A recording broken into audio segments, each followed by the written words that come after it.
This is a live stream by Freedom Media WA. Join me while I take a deep dive into an issue that mainstream media won't. We're live at Parliament Western Australia. It's Tuesday the 18th of October. We have here Wilson Tucker from the Daylight Savings Party. Wilson is a current sitting member of the upper house here.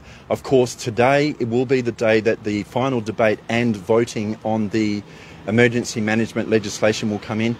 Wilson, I'd just like to ask you, we did get opportunity to speak to you last week, and your level of concern over this bill. Yes, look, absolutely. And as I said last week, it feels like a cheap marketing exercise by the government. It's a very rushed piece of legislation. There has been very little time for the crossbench or the opposition to scrutinise it. And what it's doing is curtailing some of the power. So we're losing the ability to, the police are losing the ability to control the border, close the border, but all the other powers, all the extraordinary powers that exist under the current Emergency Management Act are being taken away from the minister and from the current regime and being basically centralised under the police commissioner. Basically, so the Parliament is losing that oversight that it had previously, and these powers are being cemented by a public bureaucrat who doesn't have that oversight and has the ability to declare these emergencies. And also there is a perception, a public perception issue with the police commissioner being the emergency services coordinator as well. So it feels like a very rushed piece of legislation, and it doesn't seem to be the right move by this government, considering we are coming out of this pandemic. Can I ask you, you mentioned public and the public perception. What has been the response from the public to yourself? Oh, look, I've quite negative. I've probably received the most amount of emails for this bill than I have. Negative for the amendments or negative for yourself? Oh, negative for the amendments. I just want to be clear about that. Yeah, thank you.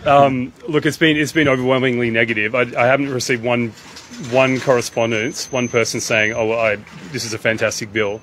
I've received hundreds, and that's no exaggeration, hundreds of emails of people concerned about this bill. Now, they're concerned about the powers that exist in this bill, so the ability for this emergency service coordinator to compel someone to then hold someone down and monitor and vaccinate them, to enter a premise, to seize seize possessions, things of that nature, which are concerning. So they're powers that are ongoing. The other aspect is having the police commissioner as the person responsible for declaring and for administering this pandemic regime. There is a clear perception by the public that it's a conflict of interest there. Now, whether the police commissioner actually uses these powers for any other purpose other than COVID, we'll wait and see. We did see last year the famous case of the G2G breach and the police using that COVID information for their own investigative purposes. So they have a bit of a history of doing it. There is a precedent. So there is a real, a real need for concern here, and I'm certainly hearing that loud and clear from the public. And I guess you mentioned the G2G pass and the metadata from that we're hearing, and I mean that's an area of past expertise, something that you know quite well. Mm-hmm. In terms of that the government is seeking to try and retain that data for some 25 years. Yeah, look, absolutely, and basically there's no real reason for it. The only reason that we're hearing from the police commissioner is the fact that the existing legislation dictates that we need to do it. So they're not taking a proactive look at the use case and the possible risk of someone accessing that data, in the next 25 years, which is an extraordinary amount of time for your personal information to be just sitting on some government database somewhere. So look, what we need here and what we're lacking in WA is a data privacy legislation. So uniform laws around how we retain, how we share, and how different agencies in the public space access personal information. Because right now it is very bespoke. You have different agencies with different rules, but there's nothing underlying at the legislative layer in WA dictating how that information is used. So it leaves different classifications and a level of apathy for a lot of agencies. And we've seen some classic breaches in the past, the G2G. We saw the Arts and Culture Trust leaking emails and a few other personal identifiers. there's been some very classic cases in WA, and we are the only state or territory in Australia without any data privacy legislation. The Attorney General sort of hid behind COVID and said, look, we've got a pandemic, we'll resume the discussion afterwards, which is fair enough, but we are leaving the pandemic now, so that excuse is wearing very, very thin, and the people deserve to have their personal information treated with the utmost respect that it deserves, and unfortunately in WA we're not seeing that.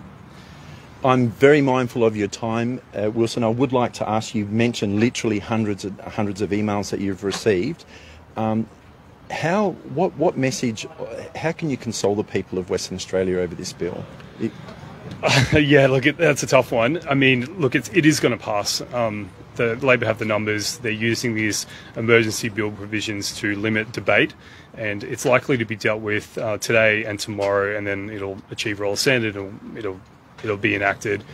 So look, the crossbench and the opposition's hands are largely tied on this. What I would say is, the government hopes that people have short-term memories when it comes to these issues. There's no surprise. There's no coincidence around the timing of this bill. We're entering into the holiday period. They're hoping that the warm and fuzzies that come during the Christmas time will hopefully erase this from the public's mind. But all I'd say is, we have an election every 4 years. That's the time to remember these things and hold the government to account.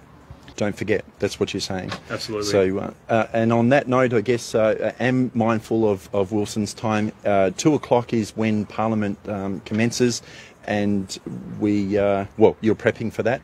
Wilson Tucker from the Daylight Savings Party, thank you very much for your time and your comments. Very welcome. Thank you. Brought to you by Freedom Media WA, where journalism should never be a government narrative.